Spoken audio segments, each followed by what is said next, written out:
are these people? And this is the part about fuck Trump. So we hold Trump accountable here. I hate talking about it, but we've got to talk about what he is actually doing. So let's do that. Trump orders U.S. military plan an invasion of Panama to seize the canal, which is silly because BlackRock now has bought both sides of it. The ports, it doesn't really make any sense, but okay. Again, Brett Wilkins, and this is like from 3 days ago, so this is new. U.S. officials familiar with the planning said options for reclaiming the vital waterway include close cooperation with Panama's military and, absent that, possible war. That's not going to happen. This is TDS. This is what Common Dreams does, but it's one of the things that he is actually doing. All right. So, according to NBC News, the officials said that Southcom is drawing up potential plans that run the gamut from working more closely with Panama's military to a less likely scenario in which U.S. troops invade the country and take the canal by force. That's like the scenario that envisioned, a shootout on a London street that ended up in the murder of Julian Assange. They game out every possible scenario. But they certainly introduced it as an option. They also said that Southcom Commander Admiral Alvin Halsey has presented draft strategies to be reviewed by Pete the Drunky Hegseth, who is scheduled to visit Panama next month. The officials explained that the likelihood of a U.S. invasion depended on the level of cooperation shown by the Panamanian military. How much are they willing to bend the knee? If they're willing to bend the knee, no invasion. If they're going to put up a resistance, well, maybe they'll see soldiers on their shores. Trump has repeatedly refused to rule out the use of military force to seize control of the vital U.S.-built waterway, as well as Greenland and autonomous territory of NATO ally Denmark. Last week, during his joint address to Congress, Trump proclaimed that to further enhance our national security, my administration will be reclaiming the Panama Canal. But his administration has not clarified precisely what reclaiming entails. That's usually what he does. The Republican president says the U.S. needs to retake control of the Panama Canal to enhance economic security and has falsely claimed that the waterway is operated by China. Earlier this month, the New York-based investment firm BlackRock led a group of investors in a $23 billion deal to purchase ports at both ends of the Panama Canal from a Hong Kong-based conglomerate, an agreement Trump dubiously seized upon as proof that we've already started reclaiming the conduit. Panamanian President Jose Raul Molina countered that the Panama Canal is not in the process of being reclaimed. The canal is Panamanian and will continue to be Panamanian. The U.S. controlled what was formerly called the Panama Canal Zone from the time of the waterway's construction in the early 20th century, largely done by Afro-Caribbean workers, by the way, thousands of whom died in what's widely known as the world's deadliest construction project. Until then, President Jimmy Carter transferred sovereignty to Panama in the late 1970s. MAGA does not want to acknowledge that at all. Under the Torrijos-Carter treaties, the U.S. reserves the right to use military force to defend the canal's neutrality, not to secure the canal for the U.S. The U.S. has repeatedly used deadly military force in Panama over the decades, including during a 1964 student-led uprising against American control in which 22 Panamanians and 4 U.S. soldiers were killed, and in a full-scale invasion in 1989 ordered by then-President George H.W. Bush to capture erstwhile ally and CIA asset-turned-narco-trafficking dictator Manuel Noriega, Pizza Face. The U.S. invaders killed hundreds of Panamanians, including many civilians, and sent that country into disarray. Writing for America's Quarterly this week, Panamanian jurist Alonso Iweka argued that Panama's efforts to appease Trump aren't working. These include the BlackRock deal and other moves like quitting China's Belt and Road Initiative, taking in third country migrants deported by the U.S., backing a U.S. resolution on Ukraine at the UN and the Security Council, auditing the country's ports, and revisiting a railway project originally developed by the Chinese government.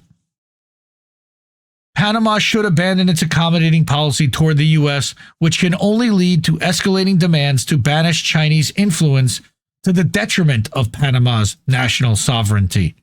And he's absolutely right. Trump has no interest in actually helping Panama. He just wants China to lose its influence in our hemisphere. Imagine what would happen if China did that to us overseas, like in Taiwan, for example, or the Philippines. An alternative policy for Panama is to align with the rules-based international order, he continued. This includes establishing synergies with like-minded states which have been also affected by U.S. actions such as Canada, Mexico, Greenland, and Denmark. The country should seek to transcend the U.S.-China binary and find alternatives for alliances, which should include partners like the EU. In short, the way forward for Panama lies in replacing strategic dissonance with strategic clarity. And it sounds like cutting the United States out of the mix as much as possible, which I would advise, because they're not looking out for your best interests. Now, I also thought this one was interesting. We're going to go to a couple of articles from Reclaim the Net. Okay. This one is from March 10th. Trump sues Capital One. Yeah. Trump's business trust sued Capital One, alleging that political bias in 2021 account closures that caused financial harm and violated consumer laws. Fascinating case, okay? I would definitely check that one out. All right, Reclaim the Net. President Trump's business trust has taken legal action against Capital One, accusing the bank of shutting down its accounts due to political bias. Really funny. Filed in Miami-Dade Circuit Court on Friday, the lawsuit brought by the Donald J. Trump Revocable Trust and Eric Trump alleges that the Virginia-based lender violated consumer protection laws in Florida and other states. The plaintiffs seek financial compensation for what they describe as an unjustified move that disrupted their business operations. What happened? According to the lawsuit, Capital One informed Trump's businesses in March of 2021 that it would be closing hundreds of accounts holding millions of dollars within 2 months. Why did they have millions of dollars at Capital One Bank? The legal complaint broadens its argument by asserting that individuals and businesses across the country are being denied access to financial services due to their political views. That would suck, huh? Amazing. It's almost like people who would get deported due to their political views. So they actually have a copy of the lawsuit. Plaintiffs have a reason to believe that Capital One's unilateral decision came as a result of political and social motivations and Capital One's unsubstantiated woke beliefs that it needed to distance itself from President Trump and his conservative views, the lawsuit states. Amazingly, let's look at that timeline. So that was March of 2021? Isn't that like about 6 weeks after the Biden administration started? Interesting. They decided they wanted to cut ties with Trump once Trump's no longer in power. And he didn't like that very much. The filing alleges that Capital One's decision reflects an industry-wide trend aimed at pressuring individuals and businesses to conform to certain political ideologies. Amazing! Quote, Capital One's conduct is but one of a systemic subversive industry practice that aims to coerce the public to shift and realign their political views, it claims. But not about Israel, right, guys? However, Capital One has denied these allegations, asserting that its actions were not politically motivated, quote. Capital One has not and does not close customer accounts for political reasons, unquote, a spokesman for the bank said. Trump contends that being informed of the closures on March 8th, 2021, happy birthday to Reef then, and Sabby for that matter, with a final cutoff in June, caused substantial harm. They gave him 90 days to figure out an alternative. The lawsuit alleges that Losing access to Capital One's banking services disrupted the plaintiffs' ability to conduct transactions and manage their financial resources, resulting in significant losses. Well, if you had access to all these other banks, why would it matter? This development follows a broader trend in which financial institutions have severed ties with Trump's businesses. Deutsche Bank and Signature Bank also distanced themselves from him in early 2021 following the events at the U.S. Capitol. So January 6th also scared these idiots into doing this. At the same time, the Trump administration and the family were under intense legal scrutiny, facing multiple civil and criminal investigations into their financial practices. The Manhattan District Attorney has subpoenaed financial records from Trump's longtime accounting firm. I'll bet you they're not going to get that. While prosecutors question employees from Deutsche Bank, one of Trump's major lenders. That they will get, maybe. The New York Attorney General's office also conducted interviews with Trump Organization executives as part of its civil probe, but we all know that the New York AG's office is heavily biased against Trump. In July of 2021, two entities under the Trump Organization umbrella were indicted on tax fraud charges and subsequently found guilty. The following year, the AG's office sued the Trump family and their business, alleging a decade-long scheme to inflate asset values to secure loans. A New York State judge later ruled against the Trumps, finding them liable for a fraud and imposing a $454 million judgment, which remains under appeal, and which may end up getting paid out at some point, and all he'll do is liquidate a portion of his Trump shitcoin or his DJT stock or his World Financial Coin stake. Guy's got plenty of fucking money that he can pay that if it ever comes down to it, but he'll appeal it until he absolutely can't. Now, I haven't gone to my friend Laura at Normal Island News in a little while. I needed a little tongue-in-cheek and a little fucking snark to cover all this stuff this week because this is really horrifying shit. All right. Donald Trump's free speech plans are going extremely well. Again, this is another Indie Media Award honoree, Laura Kay, Normal Island News, class of 2024. And for those who are asking, Reef's cable modem blew out, so I'm flying solo tonight, but he'll be back next week. So Laura writes, President Trump's free speech plans are going so well that he's kidnapped a man from his home in front of his heavily pregnant wife. ICE agents disappeared Mahmoud Khalil so effectively even his lawyers couldn't find him, all because he expressed the wrong opinions. The man's terrifying message was, please stop eliminating my people. Mahmoud Khalil is a Palestinian Hamas-loving terrorist who is guilty of speaking while being brown. Again, tongue planted firmly in cheek. Among his monstrous crimes was distributing leaflets at Columbia University. This is clearly unforgivable. If your people are being slaughtered by the empire, the only acceptable thing is politely shut the fuck up. Right? Didn't Reef play that? Shut the fuck up. Legality was the justification for the abduction of Khalil, but technically there is no legal basis for deportation because the legal U.S. resident has committed no crime. Clearly, it's the law that's wrong, so we don't give a fuck about legality now. Sensibly, Khalil's lawyer wasn't allowed to speak to her client because he hasn't been charged with a crime. Therefore, due process doesn't apply to him.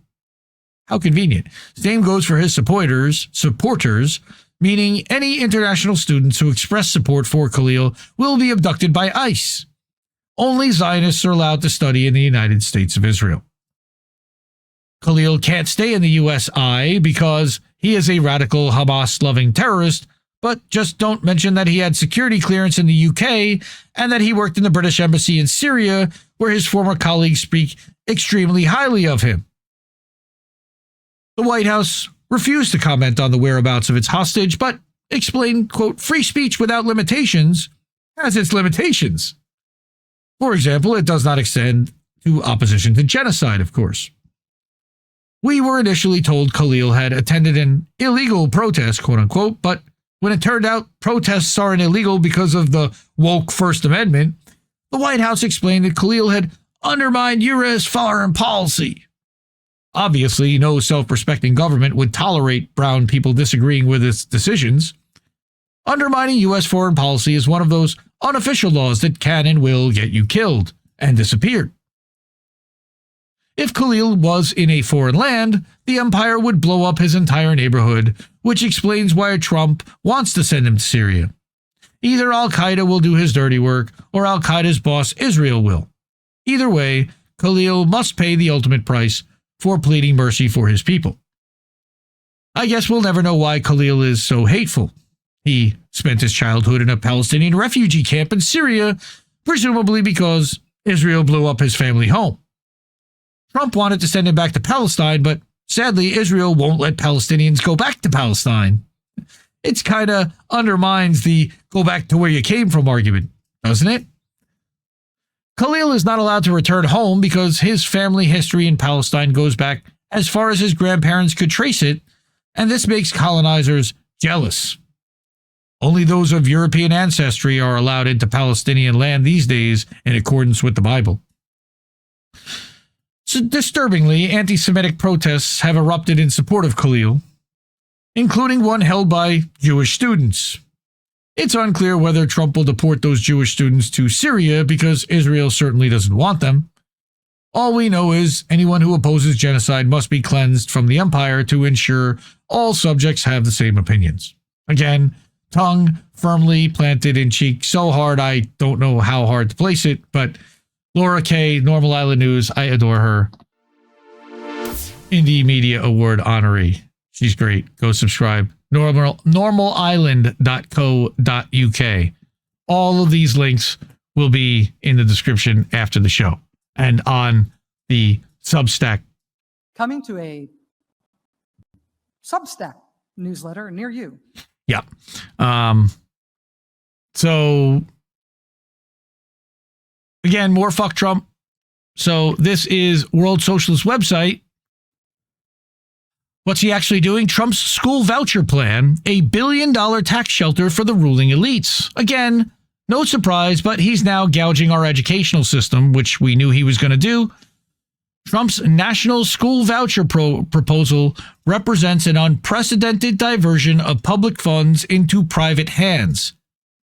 Remember that he appointed Linda McMahon to be the head of the education department and then told her to dismantle it. It is part of an overall plan to dismantle the right to public education being spearheaded through the destruction of the DOE. The plan offers a 100% federal tax credit for donations to school voucher programs, creating the largest tax incentive for any charitable contribution in U.S. history. The school voucher proposal being promoted by congressional Republicans is not about expanding educational opportunities, but about funneling billions of public dollars into private hands while creating a tax shelter for the ultra-wealthy. This scheme is a backdoor maneuver to privatize education while allowing corporations and wealthy individuals to avoid taxation. Ding, ding, ding, ding, ding. The plan offers a 100% federal tax for donations to school voucher programs, meaning that every dollar contributed is fully reimbursed by the government. This ensures that public education funding is directly converted into subsidies for private institutions and homeschoolers. Dangerous. The federal government would effectively be funding a parallel private education system, draining billions from public schools. Unlike tax deductions, which merely reduce taxable income, this program ensures that every dollar donated to private school scholarships is fully reimbursed by the federal government, not a deduction. The policy does not simply divert resources from public schools, it actively redistributes wealth upward. God, they can't stand that communism and socialism, but they love it when it's for them, allowing high-income earners to exploit tax loopholes while working-class families are left with underfunded public schools. Go figure. The voucher would then double as a tax shelter for the ultra-rich. The plan allows for donations of stock instead of cash. How convenient. Donors avoid capital gains taxes, when stocks increase in price, then receive a tax credit for the full amount of the stock price come tax time. Get the fuck out of here. According to the WAPO analysis, this loophole could cost the government an estimated $134 billion over 10 years, of course, taxing only the ultra-wealthy, further deepening economic inequality by depleting federal funds that would have otherwise paid for public education, especially for those serving low-income communities. And I can hear Steve Grumbine and all the MMT people screaming, taxes don't fund spending. No, but there still is a budget that funds spending. And when you knock out $134 billion over 10 years, it comes from somewhere. You cannot just will it into existence, even though that's what the MMTers believe, that Congress just writes money into existence and that they have an unlimited amount that they can write. No, that's crap. This corporate welfare masquerading as school choice will not improve education for working class families. It will simply allow the elite to extract even more wealth from the public sector and guarantee that they will not send their children to public schools anymore. One version of the proposal would cost the federal government $5 billion a year, enough to fund about 500,000 private school vouchers at $10,000 per student. By the way, private schools cost a lot more than $10,000 per student. Another version at $10 billion annually would expand eligibility to higher income families, extending federal subsidies to those earning up to 3 times the area median income. For example, families making over $450,000 in some districts would qualify. The push for school vouchers has deep historical ties to reactionary efforts to resist public school integration. Following the Supreme Court's 1954 landmark Brown v. Board of Education decision that most of us were taught about in public school, which ruled that racial segregation in public schools was unconstitutional, overturning the separate but equal doctrine established in Plessy v. Ferguson in 1896 and mandating desegregation of schools across the country. This was the case in Alabama. This is where George Wallace had to send the National Guard in. In response to federal desegregation mandates, states introduced early forms of school vouchers to allow white families to withdraw from integrated schools and attend private segregation academies using public funds. How nice. One of the most infamous examples occurred in Prince Edward County, Virginia, where officials shut down the entire public school system in 1959 rather than allow black students to integrate. White families were given publicly funded tuition grants, early school vouchers, to attend all white private academies while black students were left without access to formal education. In the late 1950s, white segregationists in states like Virginia and Alabama developed tuition grants, early versions of school vouchers to allow white students to attend newly private segregation academies funded by taxpayer money also. How convenient again. These schools maintained the racial exclusion while public schools were left and forced to integrate. This segregationist strategy was later refined into broader economic ideology by Milton Friedman, the libertarian economist who helped bring about the overthrow of democratically elected governments and advised authoritarian regimes, including the Chilean dictatorship of Pinochet. Friedman introduced the concept of school choice in 1955. Man, Friedman's a piece of shit. A lot of libertarians still believe and subscribe to his economic theories. I do not. Javier Milei is of the Friedman School of Economics, and he's cratering Argentina's economy right now. All right. Friedman argued that competition between public and private schools would improve education quality, a theory that ignored the historical and systemic inequalities in American schooling. His free market ideas were instrumental in the drive to defund public schools and undermine teachers' unions. In Tennessee, Governor Bill Lee successfully pushed through a sweeping voucher expansion bill, making it one of 16 states with near universal voucher access. Despite fierce opposition from educators, parents, and local officials, the bill was passed using political coercion and financial incentives in January. A key strategy involved in tying a $2,000 teacher bonus to school board approval of the voucher program, right? Local school boards were forced to opt into the legislation or risk being blamed for denying educators a much-needed pay increase. Sneaky motherfuckers. The bill's passage was further secured by threats from the conservative Club for Growth, which warned Republican lawmakers that they would face well-funded primary challengers if they opposed the plan. AIPAC, Club for Growth, bunch of shakedown artists. Of the 162 schools that have opted into the voucher program, and so we know there's a lot more of them than that, the majority are religious institutions, no surprise, reinforcing concerns that public funds are now being redirected into sectarian and unregulated education systems because they can't keep their Christianity out of my fucking schools. Or actually, they want to keep me out of their Christian schools, more like. Unlike public schools, these institutions can reject students based on religious beliefs, disabilities, or academic performance, exacerbating inequalities rather than providing meaningful choice.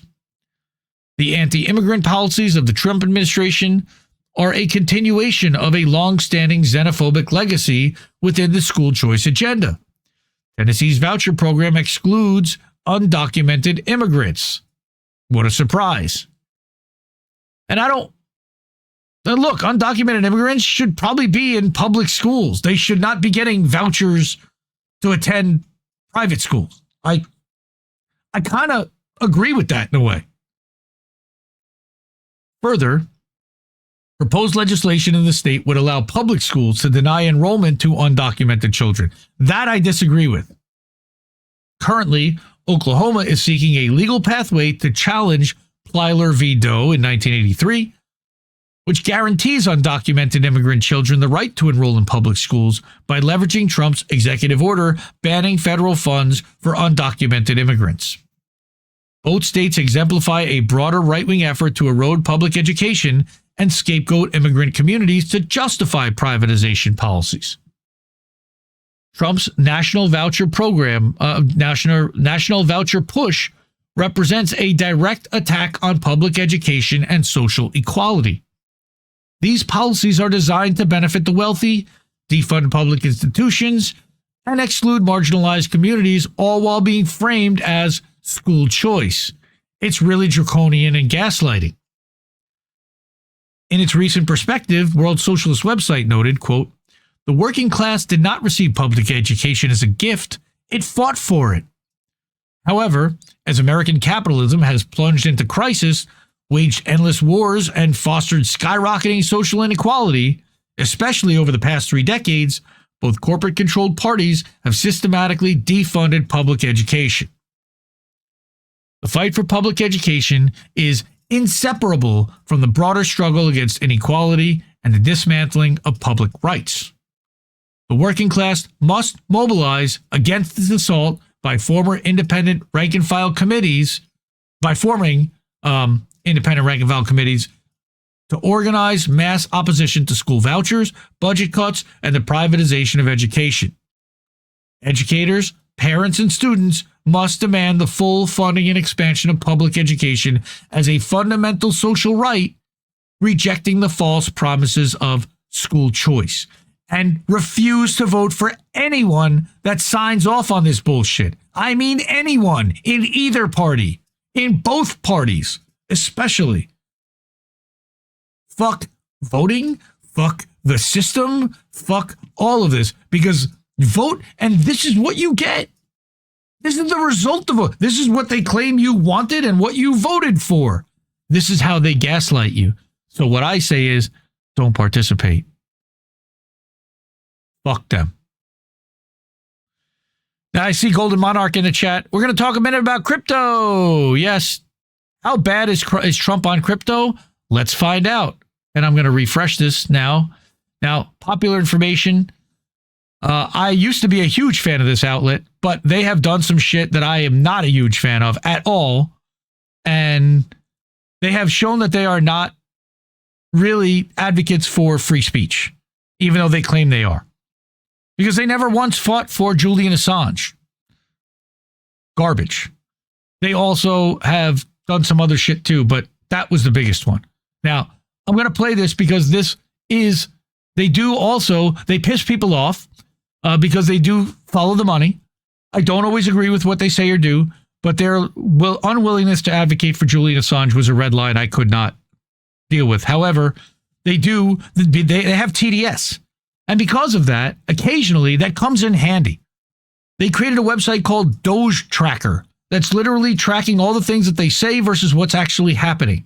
And it's making Musk crazy, which is a good thing. They also are tracking what's happening with crypto. And that's what I want to go into right now. All in on crypto, but guess who stands to benefit the most? You guessed it, Trump. First, he's out here pushing a meme coin. Then he's collecting a cut from a separate crypto company called World Liberty Financial. And now he's creating a federal crypto strategic reserve. This all started with an executive order on Trump's third day back in office. It created a working group to explore a national digital asset stockpile. Basically, the government could hoard crypto, including Bitcoin, XRP, Solana, and Cardano. And why would the US government need a crypto reserve? Arguments can be made for oil, but there is no scenario where a bunch of XRP can help in a crisis. But you know who this does help? Ripple. They own nearly half of all XRP, and Trump just put it on the map. Once upon a time, the SEC went after Ripple for allegedly selling XRP as an unregistered security. That case is still pending, but now Ripple is suddenly scoring political points. Ripple's CEO has been cozying up to Donald Trump, and now he's on the short list for Trump's Crypto Advisory Council. Then we've got David Sachs, a venture capitalist with major crypto ties. He says that he sold off his crypto holdings, but his firm, Craft Ventures, is invested in Bitwise, a company that just so happens to hold the exact 5 holdings that Trump named for his reserve. Huh. When this started getting attention, suddenly the Craft Ventures website has launched to say they exited their investment. One of the to be in his reserve. Let us know what you think in the comments. This is popular information. Read the full report on popular.info and follow along here for more accountability journalism. Trump has gone. Well, accountability journalism, as long as it's not about Julian Assange. Fuck them. But this was a good report on meme coins and on crypto and on Trump and on the strategic Bitcoin reserve and crypto reserve. And there is really no value to holding a strategic crypto reserve other than it's going to benefit him and the crypto industry, which bought him off. There's the thing about suing Capital One. Next. This is really bad. The Take It Down Act, a censorship weapon disguised as protection. Now, this is another one from Reclaim the Net, same writer that wrote before about Trump suing Capital One. The Take It Down Act, again, is a censorship weapon disguised as protection. The shoot first, ask questions later censorship mechanism with no recourse. I don't possibly see that this could be a problem. Do you? President Trump has thrown his support behind the Take It Down Act, a bill designed to combat the spread of non-consensual, intimate imagery. Do you hear that, cookies? Including AI-generated deepfakes. Do you hear that, everyone in the Hard Lens Discord? The legislation has gained momentum, particularly with First Lady Melania Trump, do you even care, backing the effort, and Trump himself endorsing it during his March 4th address to Congress. We obtained a copy of the bill for you here. The Senate just passed the Take It Down Act.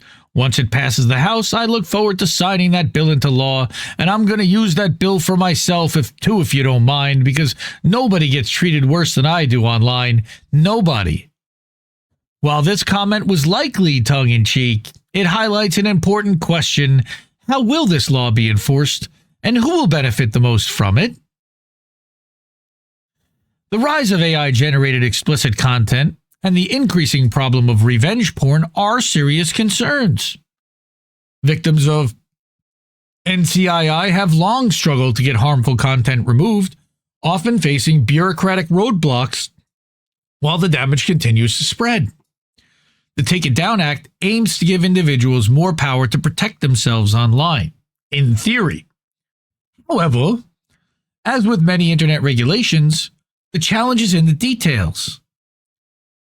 Laws designed to curb harmful internet content often run the risk of being too broad, potentially leading to overreach. Critics warn that without clear safeguards, legislation could be used beyond its intended purpose, which is its intended purpose, by the way. The bill's language on the free speech debate could allow well-funded individuals and public figures to demand takedowns of content they claim is non-consensual, even when those claims are debatable. While protecting privacy is crucial, there is a fine line between removing harmful material and suppressing legitimate free speech. Supporters argue that tech companies have been slow to act against NCII, and stronger measures are necessary. Meanwhile, civil liberties advocates worry that the enforcement mechanisms could be misused, leading to potential censorship of investigative journalism, political commentary, or satirical content. Absolutely. In its current form, the Take It Down Act transforms the internet into a legal minefield where speech, satire, and political criticism can be erased at the whim of the powerful. By failing to require proof before content is removed, the bill creates a system where accusations alone are enough to justify censorship. Does that sound familiar, like the case of Mahmoud Khalil? That means politicians, celebrities, and corporations will have a new government-backed method to scrub the internet of anything they find inconvenient. Now, what's really funny is this reminds me of when that AI Taylor Swift stuff started going viral all across the internet. The nude AI Taylor Swift stuff showing her in all kinds of crazy stuff. And everybody wanted to pass laws to prevent that from happening, to protect Tay-Tay. Recent incidents highlight just how dangerously subjective the bill's definitions are. An AI-generated video of Trump and Elon Musk depicting the president kissing Musk's feet recently went viral. Well, under the language of the Take It Down Act, such a video could arguably fall under the category of NCII, even though it contains no nudity or explicit content. The bill defines violations as involving an quote-unquote identifiable individual engaged in sexually explicit conduct, a vague standard that leaves room for expansive interpretation. Because foot fetishes could be considered sexual, that certainly could be, in some cases, deemed to be sexual. Gross. Similarly, during the 2024 election, an image of then Vice President Kamala Harris and her running mate Tim Walz circulated online. The image circulated and showed the two candidates as characters from the movie Dumb and Dumber, with the two characters squeezing each other's nipples. Meta censored the image, saying it was sexual. The bill's vague wording, especially its reference to sexually explicit conduct without a clear definition, only adds to the problem. If a satirical meme can be flagged as NCII simply because it portrays an identifiable individual in a suggestive manner, then what's stopping the next administration from taking this to its logical extreme?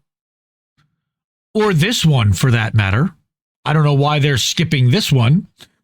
Think back to the Babylon Bee, the satirical website that was repeatedly penalized by social media platforms for making jokes about political figures, or consider the countless deepfake memes that flood the internet during every election cycle. Often ridiculous, often crude, but undeniably a form of political speech. Under this bill, such content would be wiped from existence with no oversight, no appeals process, and no accountability, just how Trump and Musk like it. And let's not pretend that social media companies will put up much resistance.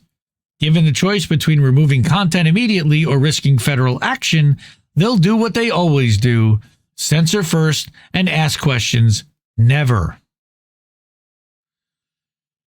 Even more concerning is how the Take It Down Act could be selectively enforced. Again, this is planning on being signed by Trump once it's passed by the Republican House and Senate. Since platforms are required to comply with takedown requests within just 48 hours, whoever controls the mechanisms of enforcement, whether it's the FTC or another regulatory body, will have an outsized influence on what content stays online and what disappears. History has shown us that these kinds of regulations are rarely applied evenly.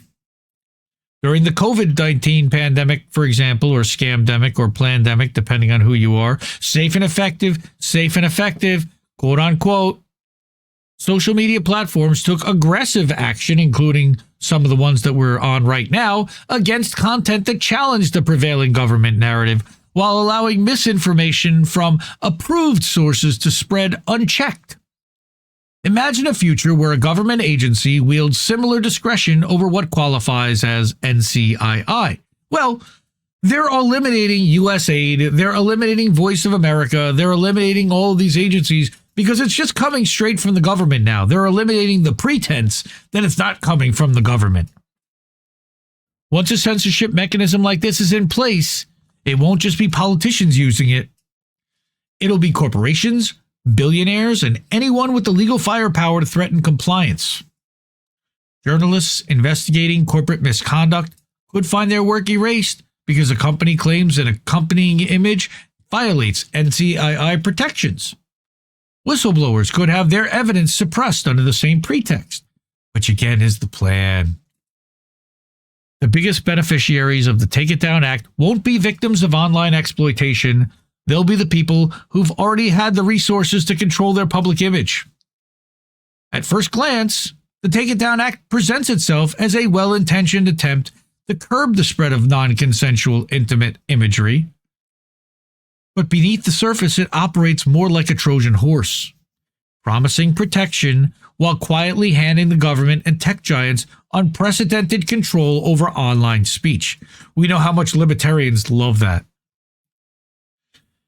By placing enforcement under the Federal Trade Commission, the bill ensures that content moderation decisions will be subject to the whims of Washington's political landscape. Given the FTC's history of partisan regulatory actions, it's easy to predict how this could play out. Platforms that comply with government-preferred narratives will likely receive a lighter touch, while those that resist or fail to police content to the administration's satisfaction could find themselves in regulatory crosshairs at minimum. It's an enforcement model ripe for abuse. Political figures with the right connections could see unflattering or damaging content disappear almost overnight, while critics, independent journalists, and whistleblowers struggle against a system designed to suppress dissent. And it's funny, I saw a tweet by the Quartering saying like, hey, let's hang out with Rumble. I've got a line directly to the CEO, because access journalism is absolutely what they're all about. Now, we're very familiar here at INN with the DMCA, because that is the rule that forces YouTube to take down content. This system bears a striking resemblance to the DMCA, which has long been exploited for censorship. The DMCA's takedown process, originally intended to protect copyright holders, has been widely abused by corporations and individuals seeking to suppress critical or unfavorable content. Platforms have to remove content when a complaint is made, and the complainant doesn't even have to offer proof that the copyright has been violated. It also doesn't take into consideration fair use, which is what we constantly claim, like for boats. We've had a bunch of takedown requests and DMCA requests about boats, which is why boats is on a separate show and now on a separate network. By the way, there's going to be no boats tonight because Reef's not here and Reef runs boats. The content has to be removed quickly, and thus a censorship mechanism is easily created. Now, automated censorship, and the end of encrypted privacy. And this is where we get into more slippery slopes with AI. One of the most overlooked yet deeply troubling aspects of the bill is its likely impact on encrypted messaging services. Because the Take It Down Act makes platforms responsible for preventing the dissemination of NCII, companies may feel pressure to weaken encryption or introduce scanning mechanisms to comply within the law. What do we mean? Well, that means DMs, because right now DMs are considered secure and private. This would be a major step backward for digital privacy. End-to-end encryption is a cornerstone of secure communication, protecting everything from journalist sources to everyday citizens' private conversations. If platforms are forced to monitor content proactively, it's only a matter of time before those surveillance capabilities are repurposed for other forms of content moderation, whether it be misinformation policing, political censorship, or government oversight of private communications. And let's not forget the role of Peter Thiel and Palantir in all of this. And Israel. So, the Take It Down Act is part of a broader trend. Lawmakers using real societal issues to justify sweeping new restrictions on speech and privacy. We've seen this before with proposals like the Kids Online Safety Act, which voted down. That was pitched as a way to protect children, but ultimately raised concerns about online censorship and parental control over content. In each case, the pattern's the same. Introduce legislation under the banner of safety, write it in vague and expansive terms, and leave enforcement in the hands of bureaucrats who can interpret it however they see fit. The result is a system where the rules can shift depending on who holds power, turning internet regulation into just another political weapon. And they're doing this in Australia too, under the guise of protecting children, not just here. If Congress truly wants to address NCII, there are far more effective ways to do so without trampling free expression and digital privacy. Don't say we don't offer solutions. Here's what a responsible approach should include. Clear and narrow definitions of NCII prevent overreach and ensure satire, journalism, and fair use content are protected. They don't want to do that, but that would do it. A burden of proof on those requesting takedowns, requiring them to demonstrate actual harm before the content is removed. Again, they don't want to do that. They just want to take it down. Stronger penalties for fraudulent claims deter abuse and prevent the system from being weaponized for censorship. Again, they're the ones abusing it themselves. And protections for encrypted communications, ensuring that platforms are not forced to weaken security measures in an attempt to comply, is also a way to ensure that NCII would be able to be sent through secure methods, wouldn't it? The Take It Down Act as it stands does none of these things. Instead, it builds a broad, vague, and easily exploitable system that will almost certainly be used for purposes far beyond its stated goal. And again, this was written by someone who I believe is favorable to Trump, but Trump is going to use this, and he's going to use it hard. Again, Reclaim the Net. Good outlet, relatively neutral politically. They're worried about privacy. Now, I wanted to go to our friend and former and current INN member, Chris Legion, who we don't see or hear from much, but he's on Twitter under the @TheNoLabelsPod. After attacking free speech by simping for the Israeli lobby and his dad, Benjamin Netanyahu, Trump gaslights everyone at his press conference talking about free speech, of all things. Would you believe this shit? We will expel the rogue actors and corrupt forces from our government. We will expose and very much expose their egregious crimes and severe misconduct, of which was levels you've never seen anything like it. It's going to be legendary. They can't even name the crime. Legendary for the people that are able to seek it out and bring justice. We will restore the scales of justice in America, and we will ensure that such abuses never happen again in our country. And that's why on day one I signed an executive order banning all government censorship and directing the removal of every bureaucrat who conspired to attack free speech and many other things and values in America. Much free, all the speech, just wow. We will expel. fucking insane. Talking out of both sides of his mouth. Again, shout out to Hotspot. I'm not going to go through this one. This is a 16-minute video put together by Derrick Broze of Last American Vagabond. Thiel is an Indie Media Award honoree, inaugural class 2022. Derrick Broze wrote this article and put together this video all about Donald Trump, Peter Thiel, and the Technocrats, who are all the bad people involved in this administration. And he literally lays out who's Peter Thiel, connections to Vice President Vance, connections to Elon Musk, who is David Sachs of the PayPal Mafia, and Howard Lutnick, who's Jim O'Neill, Ken Howry, Jacob Hellberg, Michael Kratsios, Thiel and Palantir's support of genocide. He goes into all of this in this video. I highly encourage you to watch this video. It's 16 minutes long at thelast.americanvagabond.substack.com. Support independent media. Support Derrick's work. Derrick's been doing some awesome work lately.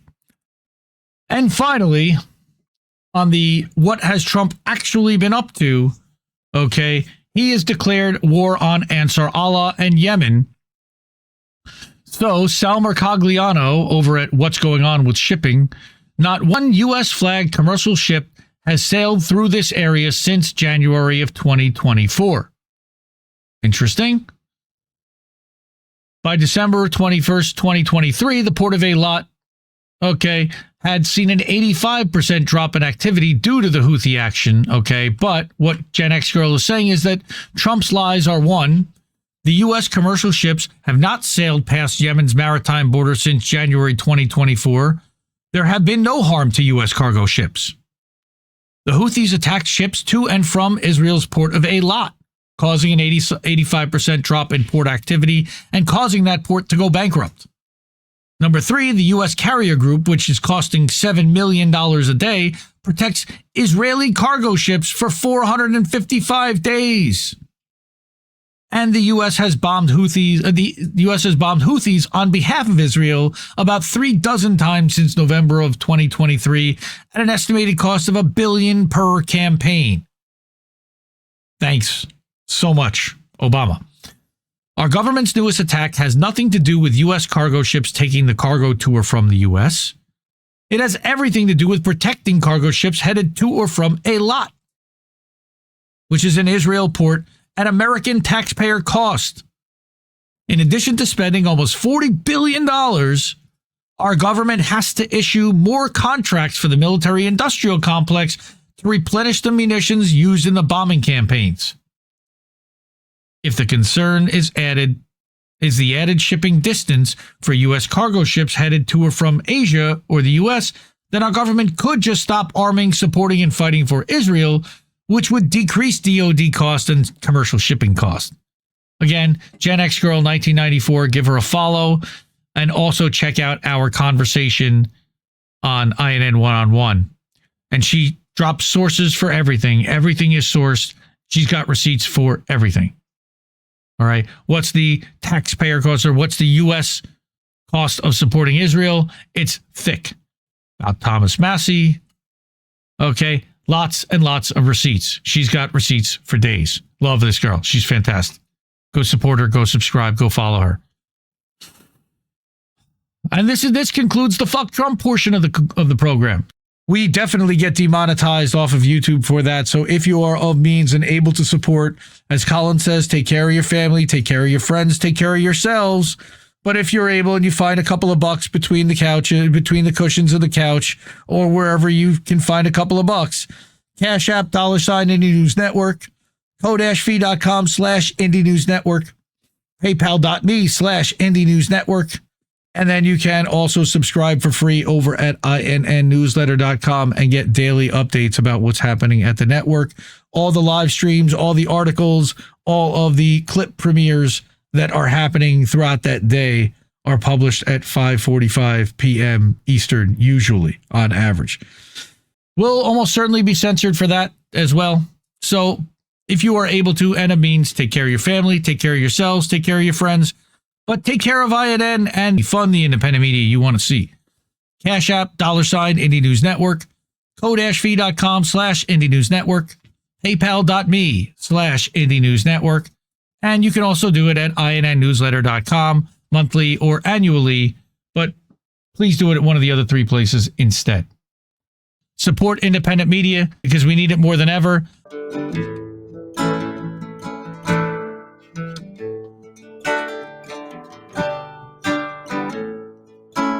Can't keep giving us nothing and think we're bluffing about coming for your heads. Why play civil if you won't listen to 50,000 dead?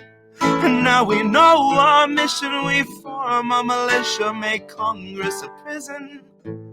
No, I play civil when all these dead won't make you listen. What's more American than slaying your oppressors? What's more American than liberty or death first? God, I thought we were founded on abolishing the tyranny of those who would starve a village all to live empirically. And I regret that I have only one life to give for my cause now that I can see the cause so clearly. See, I want our leaders, regardless of party, to fear me.